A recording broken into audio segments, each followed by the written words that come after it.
So, imagine, if you will, like the absolute most terrifying enemy invasion scenario you can think of. Right. The sky goes dark. Yeah, exactly. The sky goes pitch black. The ground is literally shaking with this like localized seismic event.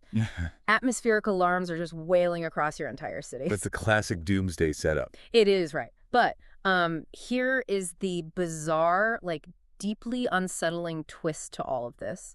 This enemy that's descending on your planet, they aren't actually interested in conquering your land. No, not at all. They don't care about your resources or your water or, your strategic position in the sector. They don't even want a political surrender. Which is usually the whole point of an invasion, right? Exactly. Instead, their primary, like, overarching motivation is just to wait.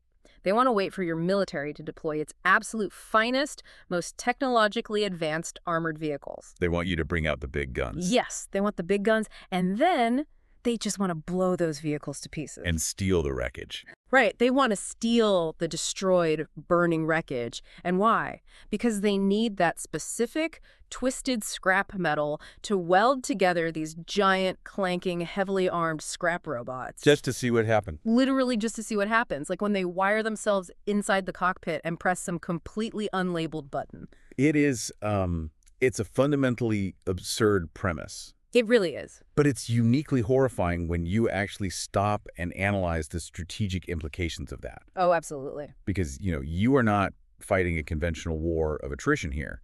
You aren't defending territory. If you're a planetary governor or like a defense strategist facing this, all your standard doctrines just completely fall apart. Because the enemy's goal is so alien. Right. You are fighting a war against a heavily armed maniacal recycling program. A maniacal recycling program. One that basically treats your military defense as a raw material delivery system. That is just such a terrifying way to frame it. And that bizarre scenario is exactly what we are unpacking today. Welcome to the deep dive. Thanks for having me. It's a great topic. So glad you're here, because today we're stripping down the engine on the Dread Mob. We are pulling excerpts from Iron and Oil, the Mech Boys' Dread Mob War Host. An incredible source text. It really is. And our mission today is to look at the psychology, the terrifying, rusted arsenal, and the utterly chaotic culture of a war host, driven entirely by this obsession with metal, oil, and extreme violence. We are examining the physical incarnation of an obsession, really. Yeah, we're looking at a force where the most dangerous thing you can encounter on the battlefield isn't just an orc with a massive gun. It's an orc who has locked himself inside a 2-story walking junk pile with absolutely zero regard for his own biological safety. And I think that abandonment of biological safety is the critical linchpin here. How so? Well, in standard military doctrines, even the really aggressive, casualty-heavy strategies that other factions use, self-preservation is at least, tangentially factored into the logistics. Right, you want your guys to live to fight another day. Exactly. You build armor to keep your soldiers alive so they can continue fighting. But with the Dread Mob, that instinct is just entirely inverted. Completely upside down. Yeah. We are examining an entire fighting force, an entire industrial complex, really, built on the foundation of catastrophic live-fire experimentation. Which brings us to the inception point. Because an army of junk metal behemoths doesn't just, spontaneously generate out of thin air. No, it requires a catalyst. Right. But it also doesn't start the way you'd expect a massive orc offensive to start, does it? Not at all. Because if you follow the broader movements in this universe, you know the standard playbook. It's the Wa. The standard green tide. Exactly, that massive, almost biological psychic stampede where millions of orcs just collectively decide to flood a sector in a tidal wave of bodies and crude axes. But the Dread Mob isn't born from a Wa. Right. It starts with a highly specific, violently induced vision. Okay, let's unpack this. How does an army of junk metal behemoths actually get started? Well, what's fascinating here is this twisted form of inspiration. To understand the genesis of a Dread Mob, you have to picture a very specific battlefield trauma. Okay, set the scene for us. So an orc force is engaged with an enemy, and this enemy utilizes heavy, mechanized walkers. Giant robots. Essentially, yes. And the orcs are being slaughtered. Their conventional tactics are just failing miserably. Which is rare for them, just getting entirely stomped. Right. And a specific cast of orc, a big mech, which is their equivalent of like a master engineer, is standing right in the middle of this carnage. Okay. He is physically watching the enemy's walking war machines introduce his fellow orcs to their own internal organs. Oh, wow. Okay, wait, I'm stuck on this point right here. Sure. Because from a purely evolutionary standpoint, right, if you see your front line getting effortlessly ripped apart by a 3-story mechanized walker, basic survival instinct should dictate something. Flight or fight. Exactly. Either a furious countercharge or a full tactical retreat. But you're saying this big mech stands in the mud, surrounded by the massacre of his own forces, and effectively has, like, an engineering epiphany. Precisely. And that is what makes the mech boy so deeply alien and dangerous as his psychological profile. Because he's not reacting normally. Exactly. Most biological entities experience trauma or fear or panic in that scenario. But the big mech, he processes the slaughter as a proof of concept. The proof of concept, that is wild. He sees a comrade crushed under a hydraulic foot, and he doesn't feel despair. He is struck by, as the text calls it, the spirit of invention. It's like reverse engineering born from observing carnage. Yes, he observes the leverage of the enemy's pneumatic joints. He mentally registers the torque required to tear an orc in half. Oh my God. He's literally reverse engineering the trauma in real time. So it's like, okay, think of a football coach, right? A defensive coordinator watching his team get absolutely steamrolled by a rival's revolutionary new trick play. Okay, I see where you're going. But instead of adapting his defense, or, calling a timeout to regroup, he completely abandons the concept of defense altogether. Right. He runs off the field and decides to build a literal robotic team to run that exact same trick play back at them, only, like, twice as violent. That is a very accurate analogy. It is a complete paradigm shift. The enemy's slaughter is internalized not as a tragedy, but as a live-fire demonstration of mechanical superiority. The mech boy is internalizing the geometry of violence. Then translating it into blueprints. The intersection here is what makes the Dread Mob such a unique threat. Because it merges two things that usually don't go together. Exactly. We typically compartmentalize human behavior. You have the savage berserker in the trenches. Right, the guy swinging the axe. And then you have the quiet, calculating engineer at the drafting table, safely behind the lines. Right, the guy doing the math. The big mech collapses those two archetypes into one entity. He is a genius whose architectural sketches are literally drawn in the blood of his own species. It totally changes how you have to view them as an opponent. You aren't just trying to disrupt a command chain. No, you are trying to interrupt an artist in the middle of a manic, hyper-violent phase. Because he immediately leaves the battlefield, right? He retreats to his workshop, bursting with this dark inspiration to give this vision form in metal and oil. That's right. And what comes out of that garage aren't sleek, efficient war machines. They are monsters. Lumbering behemoths of hydraulic pistons. Yeah, haphazardly welded armored chassis and a half-mad pilot hardwired directly into the dashboard. And the physical escalation from that initial garage prototype to the full-scale deployment is where we see the terrifying industrial feedback loop begin. Right, because having an inspired vision is merely the catalyst. Exactly. Making that vision a planetary scale reality requires a relentless, almost religious escalation of industry. Let's follow that logistical pred, because an operation this massive, it can't run on inspiration alone, right? It requires an engine. It does. A very hungry engine. And the engine of the Dread Mob is this compulsive psychological need. The source text describes it as an itch he can never scratch. That phrasing is very deliberate. It is, because they attack a settlement, they achieve victory, and that victory provides them with better scrap metal from the defeated defenders. Which feeds the loop. Right. They take that scrap, weld it together to build bigger and better dreads, which they then use to attack a larger target to get even better scrap. It's an autonomous, self-sustaining loop of destruction. It never ends. No. The war campaign is not a strategic conquest for territorial dominance anymore. The war is nothing more than aggressive mining. Aggressive mining, I love that. The enemy's military infrastructure is the ore. It's so relatable to certain human compulsions, just, scaled up to apocalyptic proportions. Well, think about like a high-end PC builder who constantly upgrades their rig. Oh, sure. They buy a massive new graphics card, but then they realize the old motherboard creates a bottleneck, so they have to replace that. Right, the cascading upgrades. Yeah. Then the new setup runs too hot, so they have to install a custom liquid cooling system. The rig is never actually finished.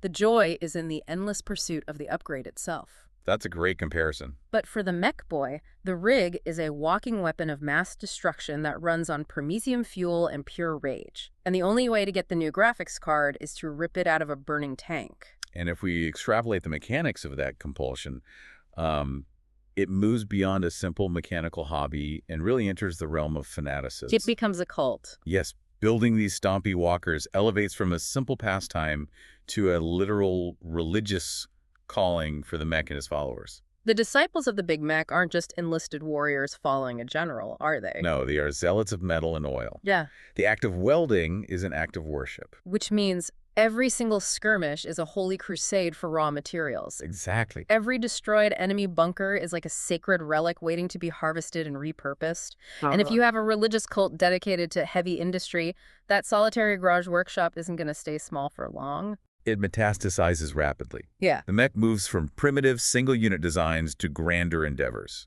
The isolated workshop expands into a vast can factory. A can factory? Yes.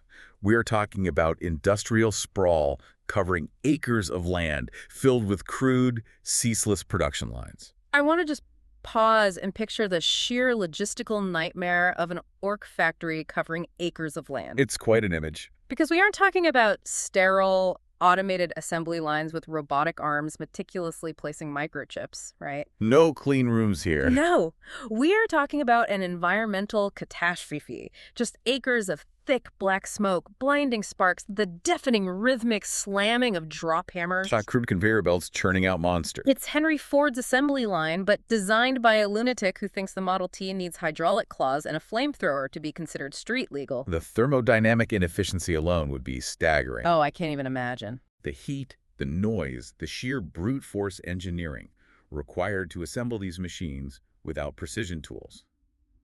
But this shift in scale, this is what graduates the dread mob from a local nuisance to a planetary threat. Because of the sheer output. Yes, they have successfully created an economy entirely based on the harvesting of violence to produce more vehicles of violence. The phrase ceaseless production lines from the text is just the operational reality of that unscratchable itch. The factory must grow, therefore the war must expand. And what actually rolls off these ceaseless production lines? Like, what are they building on those acres of land? Well, it's a very specific tiered hierarchy of mechanical nightmares. Right, let's look at the grunts on the ground first, the core of the force. The backbone of the mob relies on two iconic walkers, the Def Dreads and the Killicans. And the distinction between those two chassis reveals an immense amount about the Ork social structure, even when it is encased in heavy armor. Okay, let's break them down. So the Def Dreads are the larger, more robust walkers. They serve as the heavy infantry backbone. And crucially, they are piloted by actual orcs. And orcs are, massive, aggressive, naturally violent apex predators. Exactly. So you take that biology and you hardwire it into a machine that matches its energy. When you look at the schematics of a Def Dread, the terrifying thing is the modularity. Yes, they are highly customizable. The text mentions they can mount up to 4 fully weaponized arms. But the physical integration of the pilot is brutal. It is not a comfortable ride. No. The Ork isn't just sitting in a plush leather seat pulling joysticks. He is surgically, or perhaps just crudely wired into the machine. His nervous system is plugged into the hydraulic network. Yeah, so when he flexes his mind, massive, devastatingly powerful dread claws snap shut. That is pure, terrifying confidence. Some confidence is exactly the psychological profile of the Def Dread. Because he wants to be in there. Yes, the Ork pilot wants to be in that sarcophagus. He views it as the ultimate bodily upgrade. He's living his best life. Truly. He is a predator who has traded his flesh for impenetrable steel. He charges the front line because the machine allows him to execute violence more efficiently. But then, we must contrast that apex predator with the Killicans. Ah, yes. The kidnap. This is the part of their doctrine that absolutely baffles me from an engineering standpoint. Here's where it gets really interesting. It's quite the juxtaposition. Because the Killicans are smaller walkers, roughly 10 feet tall, but they aren't piloted by orcs. They are piloted by Gretchen. A very different subspecies. Yeah, and anyone familiar with the greenskin ecosystem knows that Gretchen are the runts. The absolute bottom of the hierarchy. Right. They are small, weak, and biologically predisposed to extreme cowardice. They survive by hiding and groveling. That is their primary survival trait. So why on earth would a genius engineer take the most cowardly, pathetic creature in his society and hardwire him into an invincible, heavily armed tank? It seems highly counterintuitive to good engineering, doesn't it? It makes no sense. If you have a precious resource like a walking tank, Yeah. you would logically put your best, bravest pilot inside it. Or, failing that, automate it entirely with AI or something. Right. But the mech boy's logic is rooted in cruelty and a twisted sense of humor. Cruelty as an engineering principle. Exactly. The source notes a merc named Gritzit is credited with pioneering this integration. He figured out how to wire a Gretchen directly into the cortex of a kilocan. But the psychology doesn't change. That's the punchline to this whole thing. The brain is still a Gretchen brain. Yes. You bolt a coward into a 10-foot-tall killing machine covered in chugging heavy weapons and buzzsaws. And what does the machine do when the battle starts? It tries to run away. It tries to run away and hide behind a rock. It retains the Gretchen's natural cowardice. It's a fascinating flaw in the design. It's like putting a highly anxious chihuahua in the driver's seat of a bulldozer. The machine itself is capable of leveling a building, but the brain driving it is terrified of its own shadow. Which, as you can imagine, presents a massive logistical hurdle on the battlefield.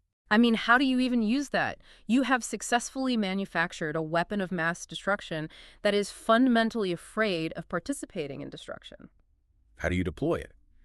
Well, the orcs solve this through a grim, highly physical command structure. Tell me about the handlers. They utilize Painboy handlers. The concept is so deeply physical and crude.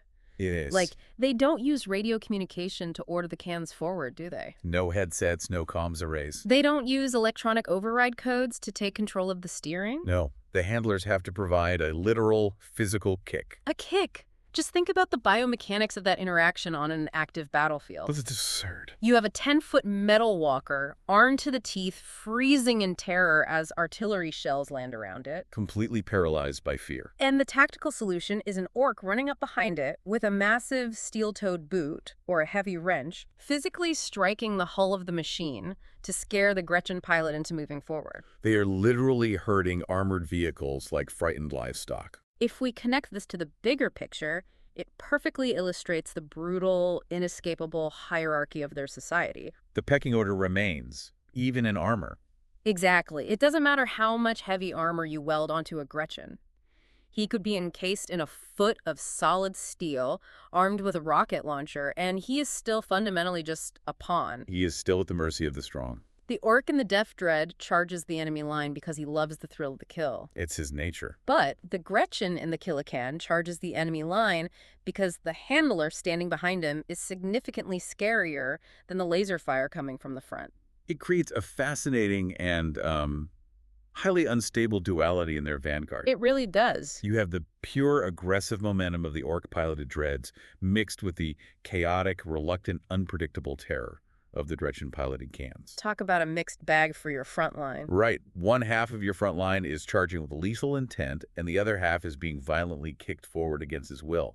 But the Mech Boys factory doesn't stop at mass-producing heavy infantry and terrified scout mechs. No, the unscratchable itch demands grander endeavors. Yeah, you don't build a factory covering acres of land just to churn out 10-foot walkers. You need a flagship project. Exactly. Eventually, that industrial obsession culminates in the true mechanical gods of war, the Gorkanauts and the Morkanauts. And these chassis represent the absolute pinnacle of the mech's engineering capabilities. They are massive. We're moving away from the concept of a walker here and entering the classification of walking fortress. A walking fortress. These are machines so massive, so heavily armored, that the source material specifically notes they loom menacingly over friend and foe alike. Looming menacingly over friend and foe alike. That paints such a vivid picture of the sheer physical presence of these things. It's a psychological weapon as much as a physical one. Imagine a machine so massive, so inherently unstable and dangerous, that even the army that built it, an army of fearless, violent zealots,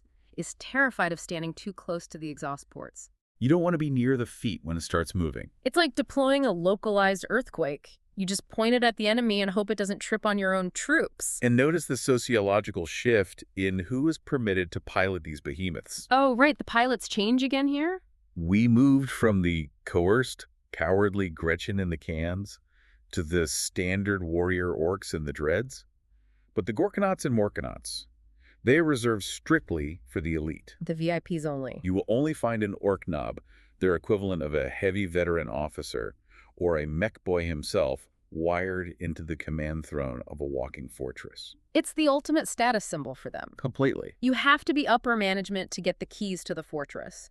And when we look at the armaments on these things, it breaks every rule of sensible military design. It defies all logic. The Morkanaut is built around wielding something called the custom mega cannon, Sounds dangerous. and the Gorkanaut is designed to carry the Deathstorm mega shooter. Both feature massive reinforced armored claws for close-quarters siege work. The nomenclature alone, Deathstorm Megashuta, indicates a complete disregard for precision. Yeah, they aren't going for surgical strikes here. If you are a military engineer from any other faction trying to analyze this design philosophy, you would be baffled. Baffled and terrified. There is no focus on sleek aerodynamics, optimized fuel consumption, or targeting telemetry. The engineering is entirely devoted to brute force and overwhelming sensory assault. So what does this all mean for the listener? Let's talk about that sensory assault, because it's a brilliant tactical layer. It really is. Imagine the engineering logic here. It's not about efficiency or sleek design. It's entirely about overwhelming sensory assault, deafening noise, massive size, and sheer volume of fire. A weapon that is primarily described as deafening. The noise is a feature, not a bug. Right. How does a Deathstorm mega shooter actually function mechanically to achieve that? It's not firing a single high-yield sniper round? No, it's a volume business. It's essentially 4 heavy rotary cannons crudely bolted together around a central hyper-pressurized ammo drum that feeds indiscriminately. Just a wall of lead. When the pilot pulls the trigger, it creates a literal wall of lead and a sound wave so concussive it can shatter glass a mile away. It is the weaponization of acoustics. The weaponization of acoustics. When a machine reaches the scale of a Gorkanaut, its primary function isn't just physical destruction. It is the shattering of enemy morale. You can't even think straight with that noise. Exactly. A walking fortress that deafens the entire battlefield as it lays down a curtain of fire completely overwhelms the sensory processing capabilities of the opposing force. It's in sensory overload. It is a doctrine of shock and awe, achieved through the most primitive, blunt force engineering possible. They want you paralyzed by the sheer audacious volume of your impending doom before the physical bullets even reach you. Precisely. But, pivoting slightly, having all these giant machines is one thing, right? Building a massive scrap fortress is an incredible feat of mad engineering. But how does this scrap fortress actually operate in a war zone? That is the big question. Coordinating them on an active battlefield, that's where standard military logic completely derails. The actual battlefield tactics of the Dread Mob are entirely dictated by their utterly chaotic culture. And if we look at how they operate structurally, the core mechanics of their detachments, we gain incredible insight into their operational philosophy. Let's hear it. There is a specific tactical doctrine that defines them, elegantly titled Try Dat Button. Try Dat Button. I am obsessed with the fact that this is a formalized military maneuver. It is their defining trait on the tabletop. It's not execute flanking maneuver delta. Yeah. It's literally, I wonder what this red switch does. It perfectly encapsulates their improvisational nature. It really does, because this mechanic allows a gamble on random bonuses with the risk of self-detonation or picking a specific bonus. Yes, it allows the pilot to gamble with his own machine. It perfectly encapsulates a mixed genius mixed with fatal recklessness. This raises an important question, though. Think about the philosophical and logistical implications of that rule. Walk me through it. You have an elite Ork knob piloting a machine that took acres of factory lines, thousands of hours of labor, and untold amounts of sacred scrap to produce. A massive investment of resources. He is in the middle of a critical firefight. He looks down at a dashboard covered in exposed wires, sparking dials, and completely unlabeled buttons. A safety inspector's nightmare. And his tactical decision-making process in that moment is, I do not know the function of this circuit, but let us engage it and observe the results. It's like quantum superposition on the dashboard. That's a great way to put it. Until the Ork presses the button, that switch is simultaneously a heavy energy shield generator and a catastrophic self-destruct mechanism. And he just presses it. He just presses it. The fact that self-detonation is a known, accepted risk of simply operating your own vehicle is mind-blowing. It is a unique approach to safety. It proves they haven't actually finished testing the machine in the factory. The battlefield is the beta test. Which reveals a culture that values the experiment of war over guaranteed victory. The experiment is the point. To a conventional military force, A multi-ton walking tank, spontaneously detonating because the pilot engaged the wrong relay, is a catastrophic failure. Heads would roll. It is a devastating loss of material, life, and tactical advantage. A general would be court-martialed for deploying it. But not the big mech. No.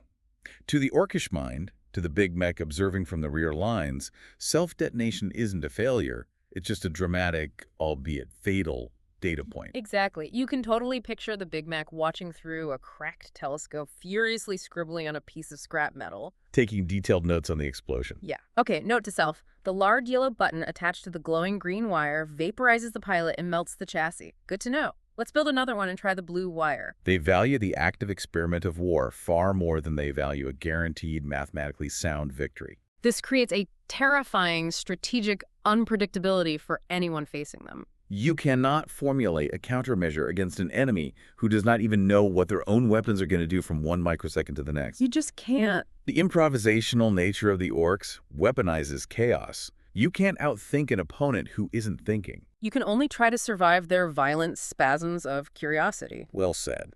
And their tactical unpredictability extends way beyond the vehicles. We have to look at how they deploy their biological infantry alongside these massive walkers. Battlefield tactics rely on huge amounts of shooting, supported by waves of lutas and flash kits, unleashing devastating firepower. But it's their defensive infantry strategy that really forces you to rethink everything you know about warfare. Ah, yes. The utilization of the Gretchen on the wider, macro-scale battlefield. It is the dark tactical irony of the whole setup. You have massive, swarming units of living, breathing Gretchen. Thousands of them. And their primary operational role is to act as a literal meat shield to protect the metal walkers. The inversion of standard military doctrine here is profound. Usually you build armor to protect your infantry. That is the historical precedent, yes. The tank exists to break the fortified line so the soldiers don't get shredded by machine gun fire. The Dread Mob uses soft, squishy infantry to protect their precious scrap metal. It completely flips the value of life versus machinery. It really does. It completely flips it. And it is deeply revealing of their economic structure. How so? It is a startling, brutal economic calculus. In the culture of the Dread Mob, scrap metal, refined oil, and the specialized labor required to build a deft dread are exponentially more valuable commodities than biological life. Because life is cheap for them. Biological life is cheap, self-replicating, and abundant. A functioning hydraulic piston is rare. Wow, when you put it like that. The Grekins are literally cheaper to replace than a blown gasket. Therefore, the flesh is strategically deployed to protect the steel. It's so incredibly grim, but there is a dark, absurd humor to it. There is a certain grim humor, yes. Picture the battlefield from the enemy's perspective. You are facing down a 30-foot-tall mechanical god of war, bristling with megashooters, hydraulic claws, and roaring exhaust pipes. A terrifying sight. And it's cautiously advancing behind a dense wall of terrified, screaming, knee-high goblins. Try not to scratch its paint job. Exactly. Don't scuff the chrome, use the goblins. It underscores the ultimate horror of the Dread Mob, wrapping up their entire operational philosophy into one distinct concept. The entire force is the pure, unfiltered embodiment of the Orkish philosophy that more is always better. The Dread Mob is the pure embodiment of the more is better philosophy. More metal, more guns, more stomping. Pure, unadulterated violence. It's not a surgical strike designed to decapitate a command structure. It's a rolling, clanking avalanche of weaponized junk. And it serves as a testament to the terrifying ingenuity of the mech boy. It really does. We started this deep dive looking at a singular moment, right? A vision, a spark of inspiration born from observing a massacre. The guy standing in the mud. Yes. And we have tracked how that single spark ignites a continent-spanning forest fire of industry, extreme mechanical integration, and ceaseless destruction. The ultimate horror. The text's final, chilling conclusion. The reality of facing this in the 41st millennium is chilling, because the only thing more dangerous than a madman with a wrench is a madman with a whole army of giant, stompy robots. And a pressing need to test them on the nearest population center. Exactly. That concept of the beta test brings us full circle.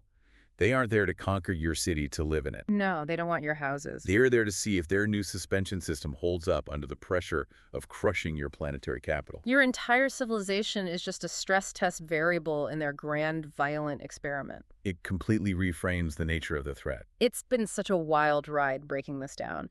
We've gone from the psychology of reverse engineering trauma to the biomechanics of kicking a terrified cyborg into battle, all the way to walking fortresses deafening entire continents. It is a wholly unique blend of high-concept mechanical engineering and raw, unadulterated primal brutality. It really is. But before we wrap up today, I want to leave you, the listener, with a final thought to mull over. Something that builds on everything we've talked about. A provocative thought to end on. Exactly. We've seen how a single vision of an enemy machine turned an orc into an obsessive religious architect of metal. Right. But it makes you wonder. Think about that industrial feedback loop.